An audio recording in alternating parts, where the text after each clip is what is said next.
Sambil-sambil tunggu waktu berbuka ni, cuba korang uji mata korang. Nampak macam tunggul kayu biasa kan? Tapi cuba tengok betul-betul.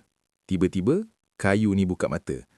Kenalkan Great Poto, burung yang rupa dia macam burung hantu yang tengah terkejut beruk. Dia ni adalah raja menyamar tahap dewa kat hutan Amazon. Waktu siang, dia akan pejam mata, dongakkan kepala ke atas dan kakukan badan dia sebiji macam dahan pokok yang patah. Bulu dia memang 100% blend in dengan kulit pokok tu.